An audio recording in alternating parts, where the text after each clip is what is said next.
Painted painless learning. Notebook અને pen તમારી કાઢી રાખો અને નોટ્સ સાથોસાથ બનાવતા જજો. તમને ખબર છે આજે આપણે કયો ટોપિક ભણવાના છીએ? હું તમને કહું, જાણીને મજા આવશે.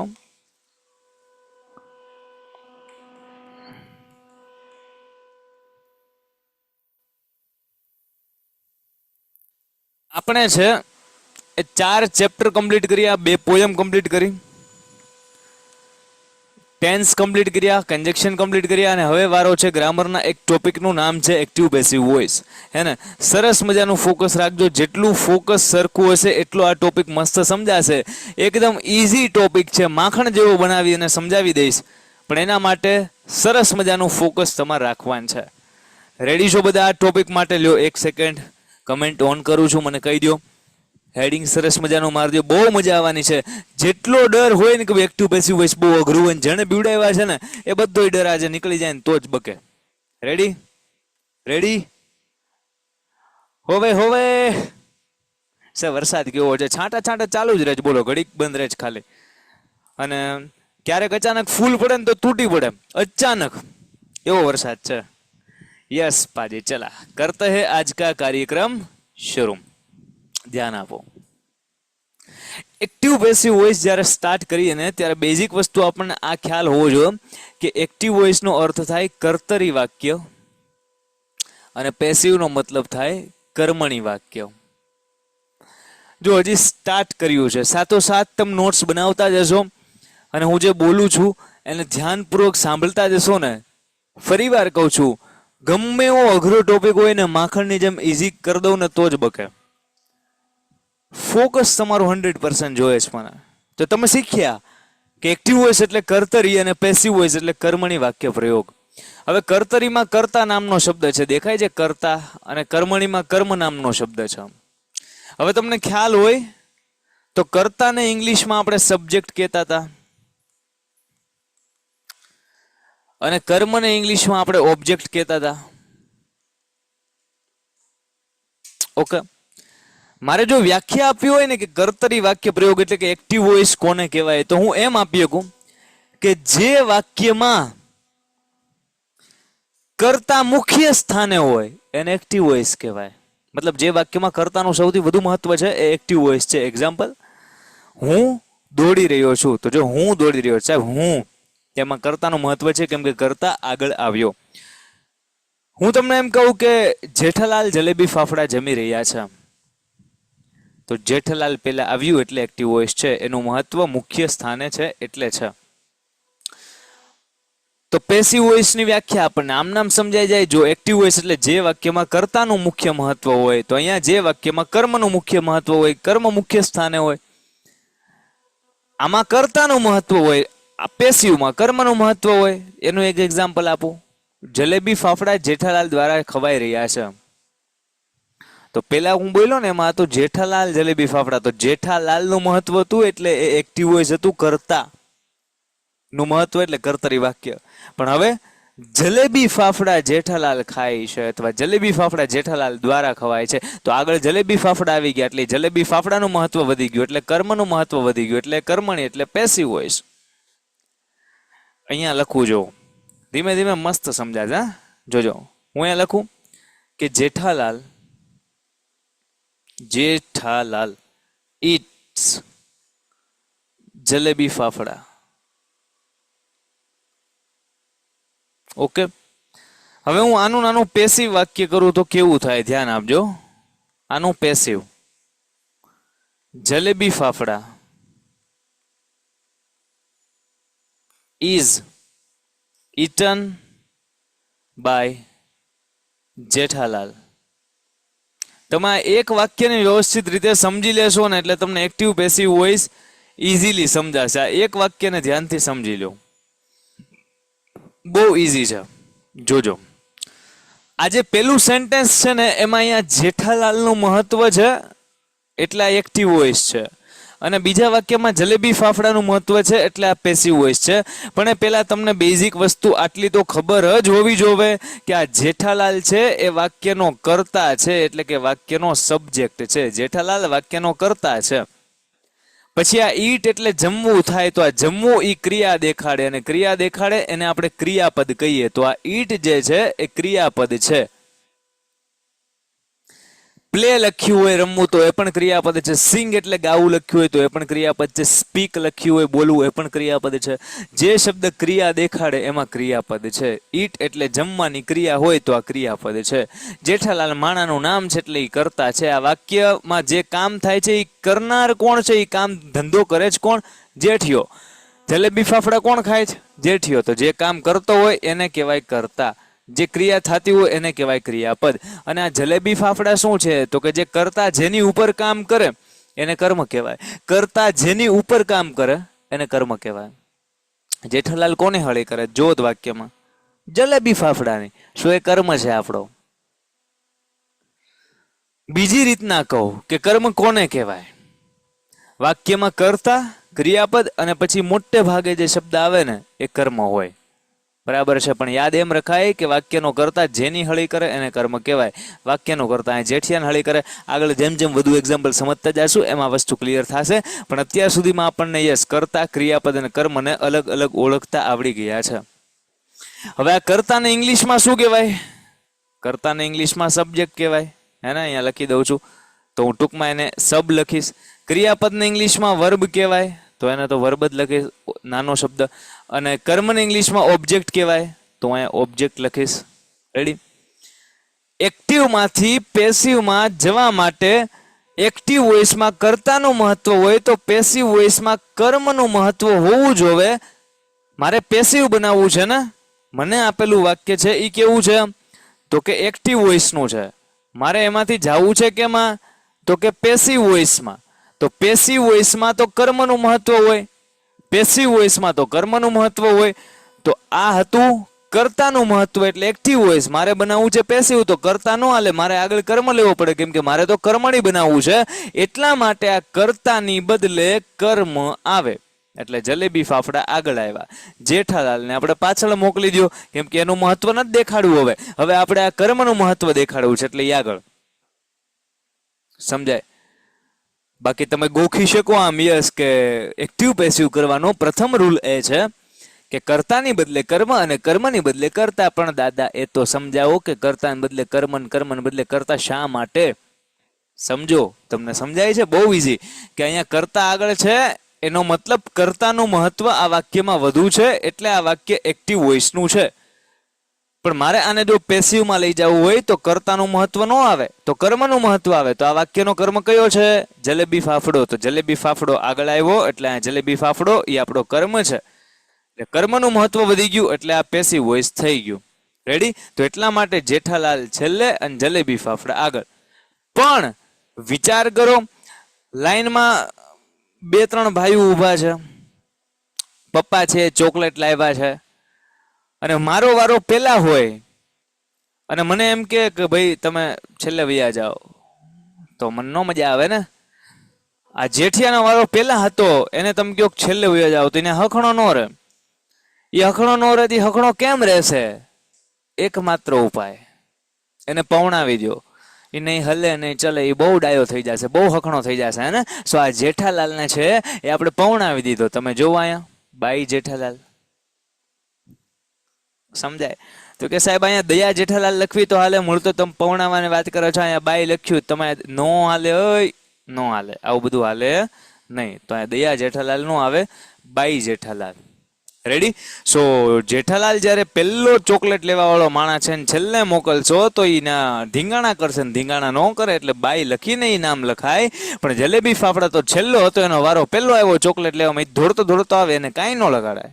યાદ રહ્યું? સો જલેબી ફાફડા. પછી આ ઈઝ કેનું આવ્યું છે હું તમને કહું. આપણે વાક્યમાં કાળ ઓળખવાનો છે. સૌથી પહેલી વસ્તુ આપણે શું કરી? સૌથી પહેલી વસ્તુ એક્ટિવમાંથી પેસિવમાં જવા માટે, એક્ટિવમાંથી પેસિવમાં જવા માટે આપણે સૌથી પહેલી વસ્તુ કરી હોય ને તો ઈ કે વાક્યમાં કર્તા અને કર્મના સ્થાનને આપણે ઇન્ટરચેન્જ કરીએ, આમથી આમ ને આમથી આમ. આ કર્તા જ્યારે આમ જાય ત્યારે બાય લગાડીને આવે, એ ભૂલવાનું નહીં. એ હવે ક્યારે ભૂલાય છે નહીં. હે ને? કે પેલો માણા છે એ છેલ્લો જાય તો ધીંગાણા ન કરે એટલે પવણાવી દો તો બાય. રેડી? ચલો હવે બીજી વસ્તુ, વાક્યનો કાળ ઓળખવાનો. બીજી વસ્તુ શું કહું છું? વાક્યનો કાળ ઓળખવાનો. ભાઈ આમાં ટેન્સ છે કયો, આમાં ટેન્સ છે કયો, આ ઓળખવાનો. આપણે ટેન્સ ઓળખીએ, આમાં કયો ટેન્સ છે. જેઠાલાલ ઈટ્સ જલેબી ફાફડા. એસ આવે એટલે મને તો ખબર છે સાદો વર્તમાન કાળ છે. મને ખબર પડી ગઈ કે વર્તમાન કાળ છે. હવે વિચારો, જો વર્તમાન કાળ હોય તો એમિઝાર આવે કે ઓઝવેર આવે?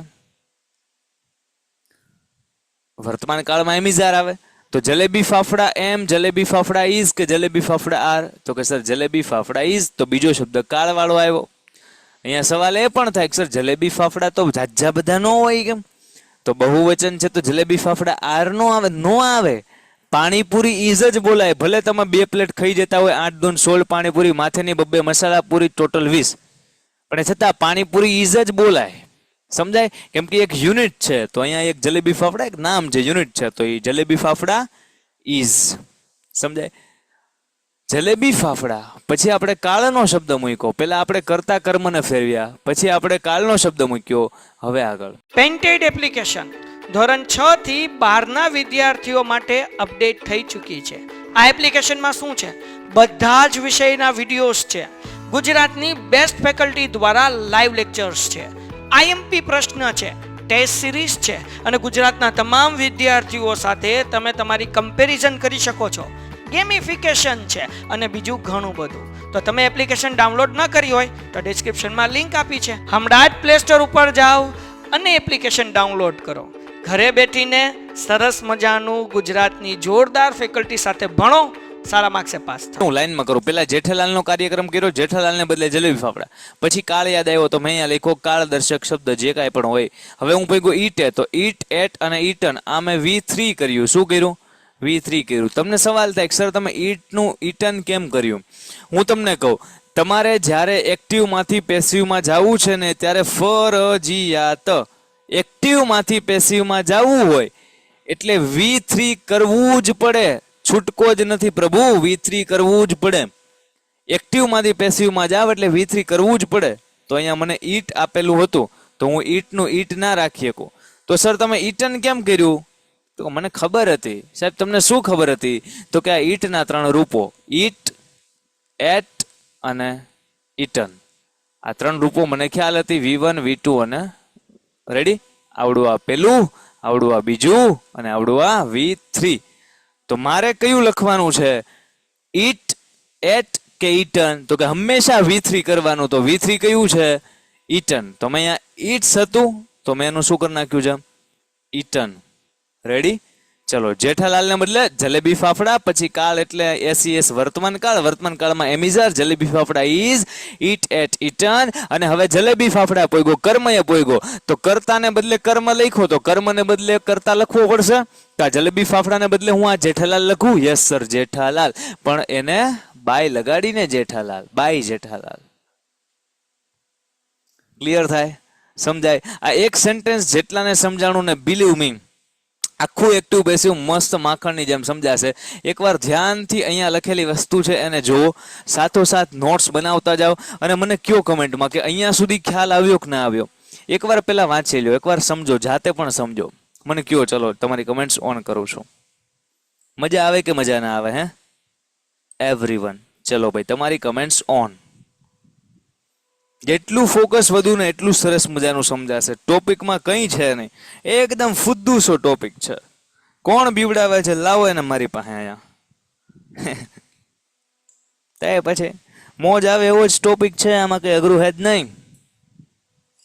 માખણ જેમ આવડે તો રોટી પે લગા કે ખા જાઓ. સ્ટુડન્ટ કે સાહેબ ભૂત કૃદંતના રૂપ ન આવડે તો એક કે V1, V2, V3 ગોખવા પડે.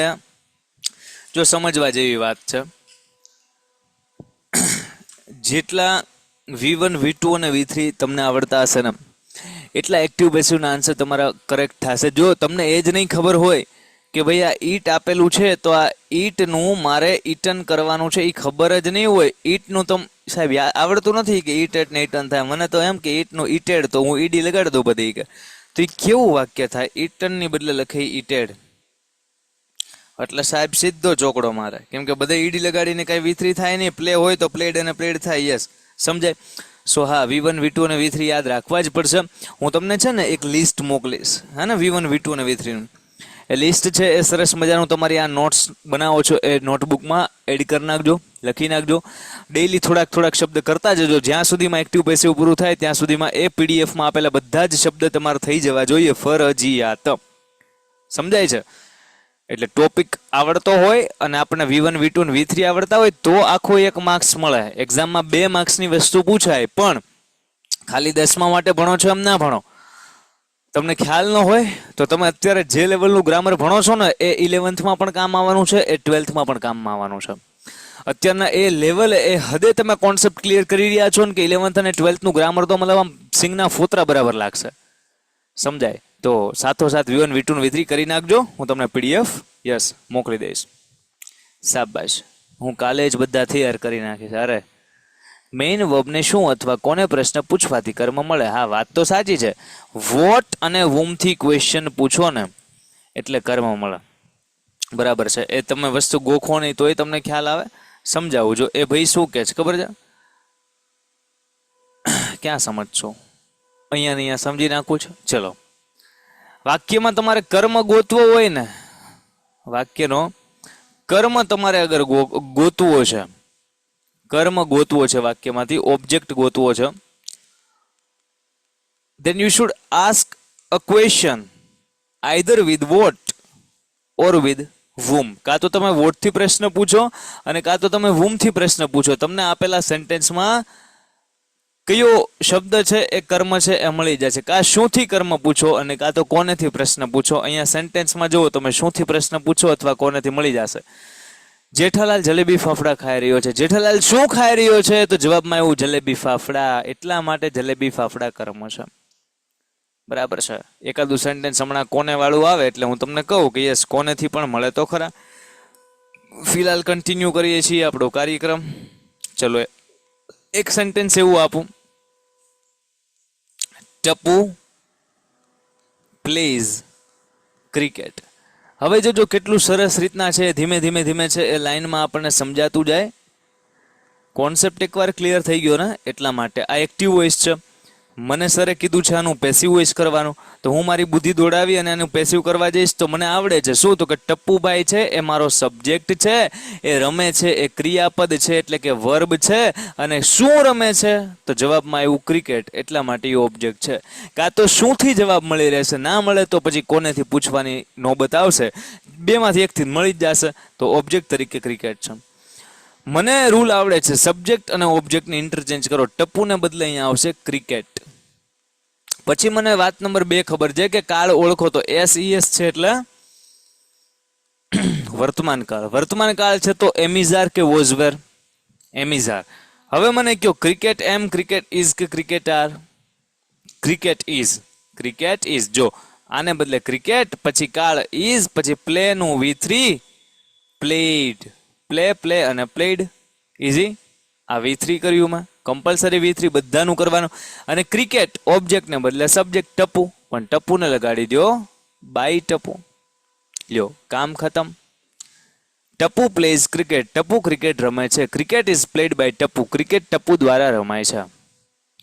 આપણે ધીમે ધીમે જેમ લેવલ અપ કરતા જશું ને નેક્સ્ટ સેશનની અંદર, એમ તમને ખ્યાલ આવતો જશે કે બધા જ પેસિવ વોઇસના વાક્યમાં બાય આવે એવું ફરજિયાત નથી.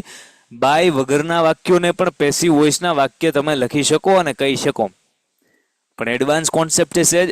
પહેલા સેશનમાં એ સીધો નહીં આવે. અત્યારના તો બેઝિક એક્ટિવ પેસિવ આપણે સ્ટાર્ટ કર્યું છે. ચલો, એક સેન્ટેન્સ હું તમને આપું, તમારે સોલ્વ કરવાનું છે. ચેક કરીએ કે કેવું ફાવે છે. હું લખું અહીંયા વાક્ય ભીડે. આનો આન્સર તમે તમારી નોટબુકમાં બનાવવાની ટ્રાય કરજો. બની જાય એટલે કમેન્ટમાં આવવા દેજો. રેડી? હું એમ કહું કે ભીડે ટીચીસ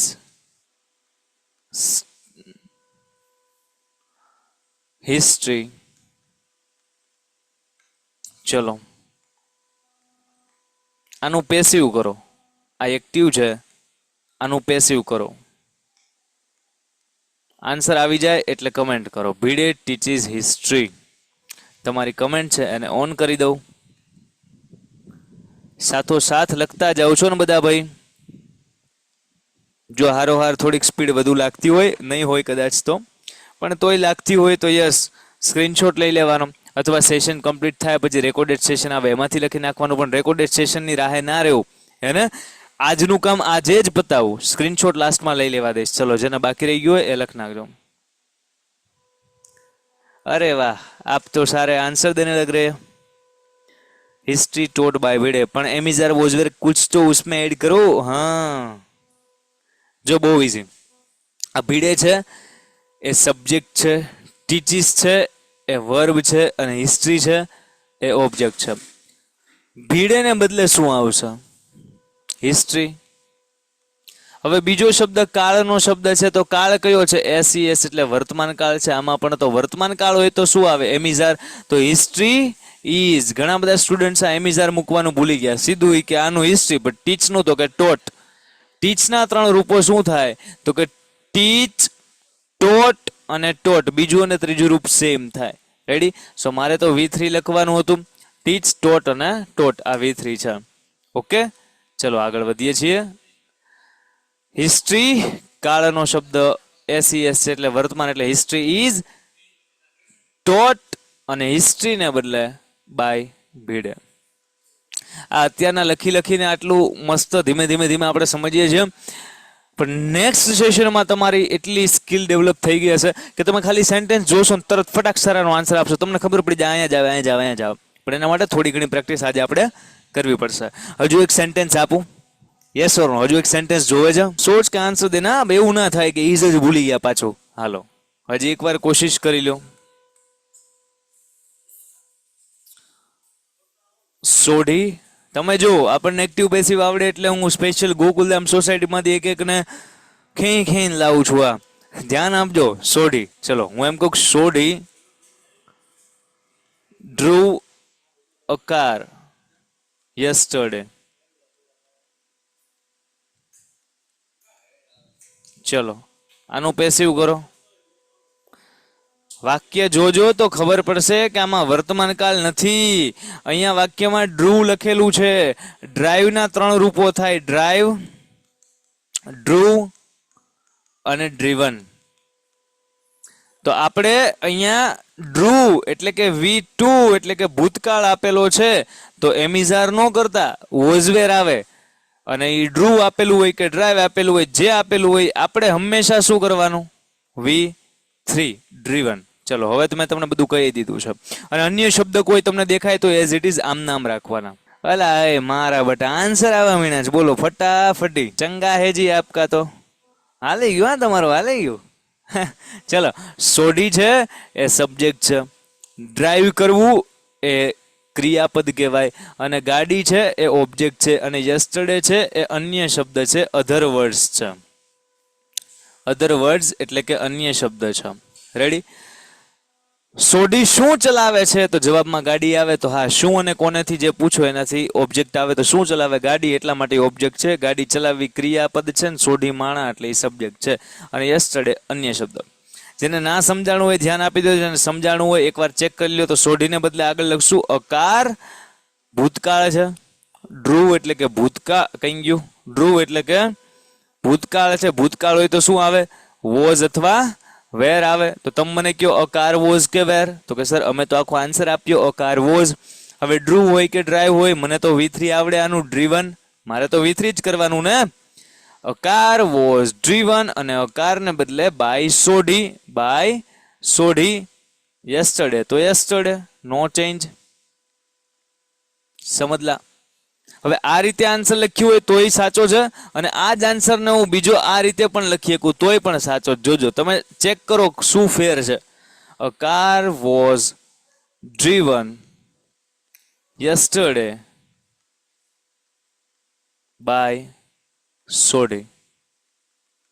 શું ફેર છે?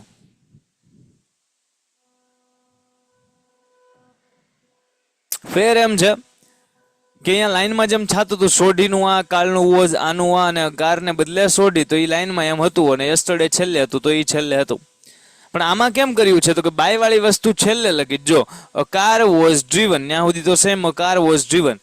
પછી આ યસ્ટરડે છેલ્લે હતું તો છેલ્લે લખ્યું, એના બદલે મેં યસ્ટરડે આગળ લઈ લીધું, અને બાય સોઢી બાય વાળી વસ્તુ છેલ્લે રાખી. તો તમે આમ લખો તોય ચાલે, અને આ બંનેને ઇન્ટરચેન્જ કરી નાખો. જો થઈ ગયા ઇન્ટરચેન્જ તો આ પણ સાચું છે. બેમાંથી જે લખ્યું છે બંને સાચા છે. ચલો અહીંયા સુધી કેટલાને ક્લિયર થાય છે? અહીંયા સુધીની વસ્તુ સમજાતી હોય તો મને કમેન્ટમાં એકવાર કહો કે યસ સર એક્ટિવ પેસિવ ચાલુ કર્યું. ત્યાંથી લઈ અહીંયા સુધી બધી જ વસ્તુ મને સમજાય છે. ચલો ત્યાં સુધી આપણે રૂલ્સ લખીએ, કરતા કર્મને ઇન્ટરચેન્જ કરીએ, કાળ આપણે ઓળખીએ, પછી શું કરીએ તો કે V3 કરીએ. V3 કરવું, V3 કરવું, અને ચોથી શબ્દ અન્ય શબ્દ આમના આમ રાખવા, આમના આમ રાખવા એટલે એઝ ઇટ ઇઝ રાખવા એમ. રેડી? તો આ એક્ટિવ પેસિવના બેઝિક રૂલ્સ ટૂંકું અને ટચ અહીંયા છાપેલા છે. આટલી વસ્તુ આવડવી જોવે અને બાકી પ્રેક્ટિસ. રેડી? ધીમે ધીમે અલગ અલગ કોન્સેપ્ટ છે આપણે સમજતા જશું, આપણને ખ્યાલ આવતો જશે કઈ રીતનું છે. એટલા બધા મેસેજ તમે કરી દીધા છે. લ્યો હું એકવાર રીડ કરી લઉં. અને V5 સુધી કરાવવાના. હા V5 સુધી આવે હું તો કહી દઉં. લ્યો હમણાં એ શું છે. શાબાશ, ડન છે. અરે વાહ, હજી એક સેન્ટેન્સ. હજી એક સેન્ટેન્સ. ચલો લ્યો હજી એક સેન્ટેન્સ આપું. લ્યો મથો આપણે. सर मैं सितारों का स्टार राइज स्टार. चला चैंपियन स्टूडेंट्स को और एक सेंटेंस चाहिए तो हम आपको देंगे.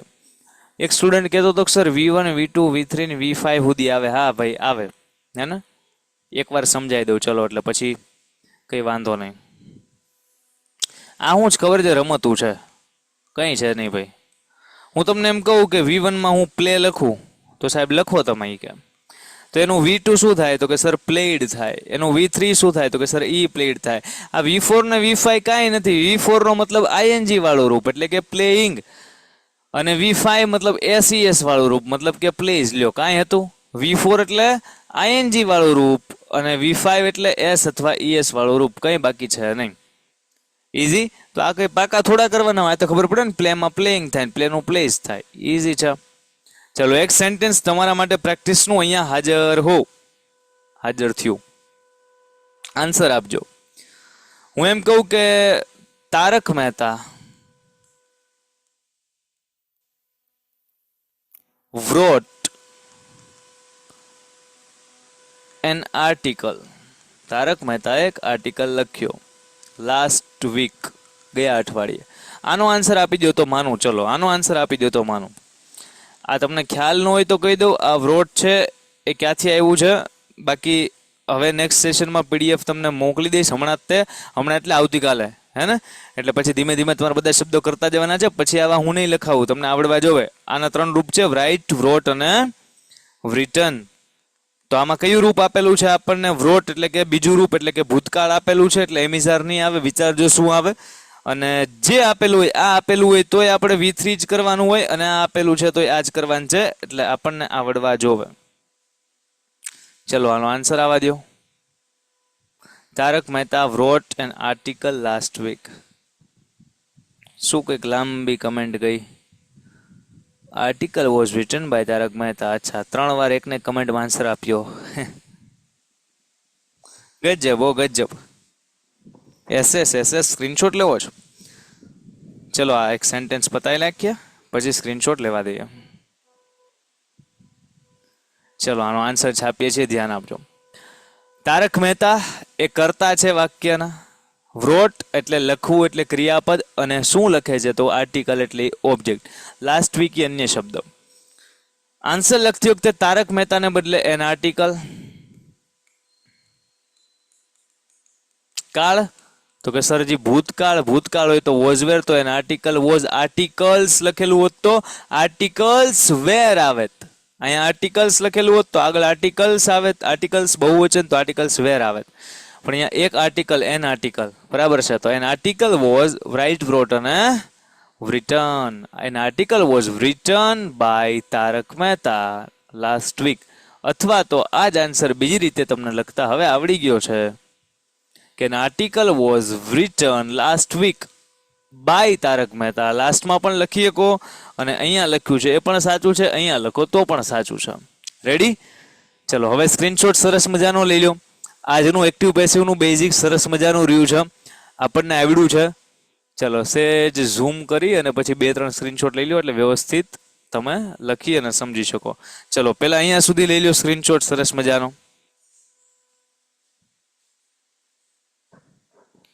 મજા આવી? ઇઝીલી સમજાણો? કઈ ડાઉટ? ચલો સાથોસાથ લખતા હોય એ લોકોને તો સેલ્યુટ છે, શાબાશ સર. Direct indirect શીખવાડો. સારું હાલો ભાઈ. એક સ્ટુડન્ટ એમ કહે છે, રવિભાઈ એમ કહે છે કે સર ડાયરેક્ટ ઇનડાયરેક્ટ શીખવાડો. તો આપણે આ ટોપિક અઘરું મૂકીએ છીએ, ડાયરેક્ટ ઇનડાયરેક્ટ શરૂ કરીએ છીએ. રવિભાઈ એમ થોડું થશે, ડાયરેક્ટ ઇનડાયરેક્ટ શીખશું, પણ ક્યારે શીખશું? એક ટોપિક કમ્પ્લીટ થાય પછી. રસ્તામાં ગમે ભણતા હશો ને ગમે આવશે તો ગમે સ્ટાર્ટ કરાશે નહીં, પણ હા શીખવાના જ છીએ. ઈઝી છે આની જેટલું જ થાય. Samosa was eaten by doctor Hathi. હવે તમે વાત સમજી ગયા છો. આમ જો એક એકનું કેરેક્ટર વાઇઝ કામ અહીંયા હું લખતો હતો ને, એક સ્ટુડન્ટે સીધું એક્ટિવ ને પેસિવ બે લખી દીધું કે samosa was eaten by doctor Hathi. Doctor Hathi eats samosa. શાબાશ. ચલા પાજી આજનો સેશન આપણે અહીંયા સુધી રાખીએ છીએ. મજા આવી? પેન્ટેડ એપ્લિકેશન ધોરણ 6 થી 12ના વિદ્યાર્થીઓ માટે અપડેટ થઈ ચૂકી છે. આ એપ્લિકેશનમાં શું છે? બધા જ વિષયના વિડીયોઝ છે. ગુજરાતની બેસ્ટ ફેકલ્ટી દ્વારા લાઈવ લેક્ચર્સ છે, આઈએમપી પ્રશ્ન છે, ટેસ્ટ સિરીઝ છે અને ગુજરાતના તમામ વિદ્યાર્થીઓ સાથે તમે તમારી કમ્પેરિઝન કરી શકો છો. ગેમિફિકેશન છે અને બીજું ઘણું બધું. તો તમે એપ્લિકેશન ડાઉનલોડ ન કરી હોય તો ડિસ્ક્રિપ્શનમાં લિંક આપી છે, હમણાં જ પ્લે સ્ટોર ઉપર જાઓ અને એપ્લિકેશન ડાઉનલોડ કરો. ઘરે બેઠીને સરસ મજાનું ગુજરાતની જોરદાર ફેકલ્ટી સાથે ભણો, સારા માર્ક્સે પાસ થાઓ.